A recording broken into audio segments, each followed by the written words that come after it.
Well, hello guys, this is your host signing in once again from Popcorn Perspective with Raji. And if you are someone new to my channel, then this is the channel where you will find reviews on latest movies and series trending right now on OTT platforms or movies trending in theaters nearby you. So let me just pick up the title for this episode. I'm just going to talk about Jewel Thief. So it's a Indian Hindi language heist action thriller film directed by Kuki Gulati and Robbie Gerwal. Before we start with the storyline, let's talk about the actors and characters they play. That's what I do in the start. Before starting with the storyline, I focus on the actors and the characters they play, and I make sure to highlight protagonists and antagonists sometimes in some episodes, but I forget sometimes. So let me just focus on the characters right now. Sorry for the bumbling and fumbling in between. So we have Saif Ali Khan as Rehan Roy, one of the finest con artists around the world, and he happens to be the protagonist.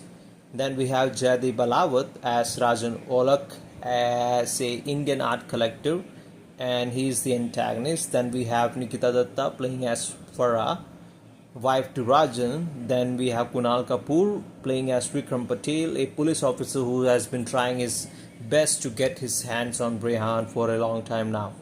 Now the storyline. Rehan has been living his life by being the finest con artist.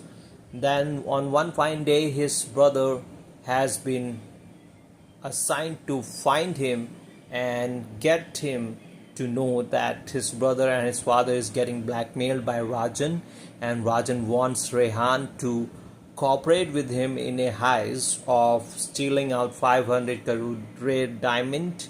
And while agreeing to work with Rajan, Rehan already has strategies to get rid of Rajan and also falling in love with Rajan's wife Farah in this movie. Takeaway would be, I really thought the movie was kind of going to be related to a Red Notice movie starring Dwayne Johnson that was released last year, I believe.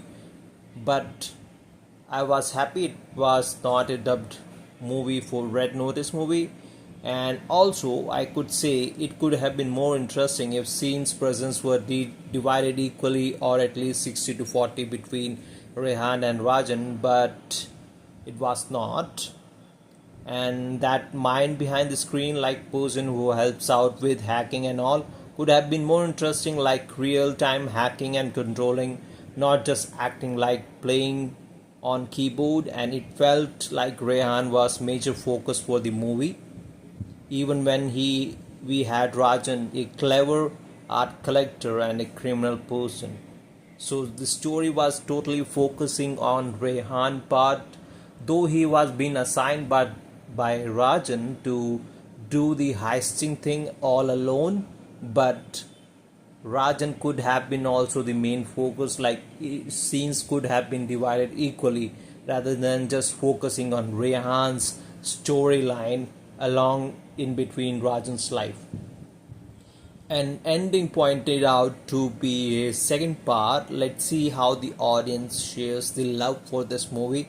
So ending was kind of an interesting one, like the heist will be continuing, like Rehan will be back in another movie with another heisting thing that he does.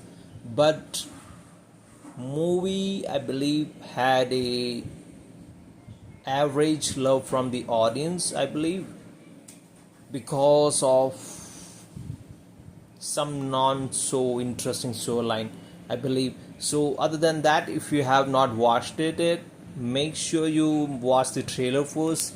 Then the trailer is kind of interesting and vibing for the weekend vibe, then you can have a watch on it. Otherwise, don't look it, because Rehan is only the focus for this movie, and the heist doesn't happen in a proper way that we don't like it. Heist could have been more improvised, I believe. So that's it for the episode, and thanks for listening, guys. Have a great day. Bye.